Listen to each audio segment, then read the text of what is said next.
Hello students, आज हम discuss करेंगे नाइसिन। नाइसिन जिसे कि निकोटिनिक एसिड भी कहते हैं। यह भी वाटर सॉल्युबल विटामिन है। जो हमने अभी डिस्कस किया था कि कुछ विटामिन जल में घुलनशील है, कुछ वसा में घुलनशील है। तो वाटर सॉल्युबल की हम बात करें तो हमने पहले थायमिन पढ़ा, उसके बाद राइबोफ्लेविन पढ़ा and now today we will discuss niacin. Niacin की अगर हम बात करें तो 1915 में जो वॉरबर्ग ने क्या किया, कुछ कैदियों पे स्टडी की। उन्होंने कैदियों को एक इस तरह से भोजन दिया जिसमें कि बिस्किट थे और ये कह सकते हैं कि बिना दूध वाली कॉफी, बंद गोभी, शक्करकंद, चावल, इस तरह के फूड दिए जिसमें हम कह सकते हैं कि ईस्ट नहीं था, खमीर नहीं था। और उन्होंने देखा कि उन कैदियों में कुछ लक्षण पाए गए, जैसे कि जी मिचलाना, पेट में दर्द और धीरे धीरे उनमें सूखी त्वचा आ गई, सूखी पपड़ी जम गई। और ये सूखी पपड़ी को नाम दिया गया पेलेग्रा। पेलेग्रा जो इटली वर्ड से आया है जिसका मतलब होता है सूखी त्वचा। तो ये एक रोग बन गया जिसको कहते हैं पेलेग्रा। उसके बाद उन्होंने उन कैदियों को खमीर दिया, ईस्ट दिया, यकृत दिया खाने में, जो कि एक तत्व जिसमें मौजूद होता है जिसे उन्होंने नाइसिन नाम दिया। और ये पाया कि ये रोग ठीक हो गया। इसी को आगे बढ़ाते हुए 1926 में गोल्डबर्गर ने ये पाया कि ईस्ट को, खमीर को और यकृत को यदि बहुत उबाल लेते हैं तो भी उसमें एक तत्व रह जाता है।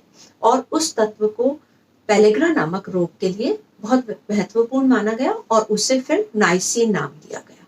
नाइसिन की कमी से जो मेन चीज हमें ध्यान में रखनी है वो है पेलेग्रा नामक रोग होता है। तो पेलेग्रा की को ठीक करने के लिए नाइसिन दिया जाता है और इस तरह से इसकी खोज की गई। अगर हम डिस्कस करें कि नाइसिन का रासायनिक संगठन क्या है और उसकी विशेषताएं क्या है, तो इसके रासायनिक सूत्र होते हैं C6H5O2 और N। ठीक है, याद रखिएगा C6H5O2 एंड N। अब अगर हम इसकी विशेषताओं पर डिस्कस करें तो पहली विशेषता यही रहेगी कि ये पानी में घुलनशील है, दिस इज कॉमन।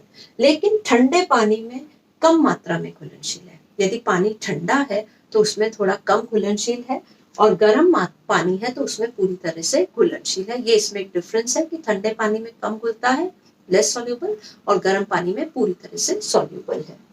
इसका रंग सफेद होता है, ठीक है, और इसका स्वाद कसैला है। अगर इसका देखें टेस्ट, देन इट इज कड़वा टाइप का हो सकता है और अम्ल क्षार में स्थिर रहता है। अगर अम्लीय नेचर है, प्रकृति है, या क्षारीय प्रकृति यानी कि acidic in nature and alkali nature, तो ये स्थिर रहता है, घुलता नहीं है। ताप व प्रकाश का इस पर कोई प्रभाव नहीं पड़ता, यानी कि ये ताप से या प्रकाश से नष्ट नहीं होता। तो ये इसकी कुछ रासायनिक विशेषताएं थी। देन इसके सोर्सेस, प्राप्ति के साधन क्या क्या है। इसके प्राप्ति के साधन है क्या है, सबसे पहले तो खमीर, जो कि हमने डिस्कस किया कि खमीर में ये बहुत अधिक मात्रा में पाया जाता है। फिर उसके बाद यकृत, these two are rich sources of niacin. उसके बाद साबुत अनाजें हैं, दालें हैं, मांस, मछली, दूध, अंडा, हरी सब्जियां, प्रोटीन युक्त भोजन लेना, कोई भी जो प्रोटीन जिसमें बहुत ज्यादा है वो भोजन लेने पर इस प्रोटीन का ट्रिप्टोफैन अमीनो एसिड शरीर में जाकर नाइसिन में बदल जाता है। यानी कि हम अगर कुछ मात्रा में प्रोटीन लेते हैं तो उसका जो प्रोटीन में ट्रिप्टोफैन अमीनो एसिड होता है वो कुछ मात्रा में नाइसिन में बदल जाता है।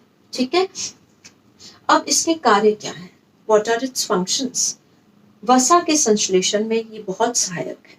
ठीक है, सेकंड है ग्लूकोज के उपयोग में सहायक होता है, इट हेल्प्स। हमें जो ग्लूकोज हमारी बॉडी को यूटिलाइज करना होता है उसमें ये बहुत हेल्पफुल होता है। देन इसका है नाइसिनासाइड के रूप में दो एंजाइम्स होते हैं, एक तो एनडीए NADP और एक NAD। तो दोनों इन एंजाइम्स का ये निर्माण करता है। हमारे शरीर में ये दो एंजाइम्स का निर्माण करता है, NAD एंड NADP। फिर त्वचा को प्रभावित करता है। हमने पहले डिस्कस किया कि इसके कमी से पेलेग्रा होता है जिसका अर्थ है सूखी त्वचा। तो ये त्वचा को प्रभावित करता है, नाड़ी संस्थान को प्रभावित करता है, बहुत हद तक हमारे नर्वस सिस्टम भी इफेक्ट होता है, पाचन संस्थान। इसकी जो कमी से जो हमने मेन सिम्टम जो डिस्कस करेंगे वो है अतिसार, डायरिया बहुत अधिक देखा जाता है इसकी कमी से। इसकी कमी से जो अगर हम कमी का प्रभाव डिस्कस करें तो क्या है, दैट इज क्लियर कि पेलिग्रा नामक रोग होता है। पेलिग्रा नामक जो रोग होता है उसको 3Ds भी कहते हैं। इसको आपको ध्यान रखना है, इसको 3D रोग कहते हैं। मतलब इंग्लिश का जो अल्फाबेट है डी जो होता है उसको हम कहेंगे it is 3D disease. 3D का मतलब होता है, पहला तो है चर्म रोग। चर्म रोग को इंग्लिश में क्या बोलते हैं? डर्मेटाइटिस। यानी कि फर्स्ट जी क्या हो गया आपका? डर्मेटाइटिस यानी कि चमड़ी का रोग। सेकंड हो गया डायरिया, दैट इज अतिसार। और तीसरा हो गया पागलपन, जिसका होता है डिमेंशिया। तो 3D डिसीज इसे बोला जाता है। अब हम देखें तो सबसे पहला जो इसका सिम्टम है वो होता है डायरिया।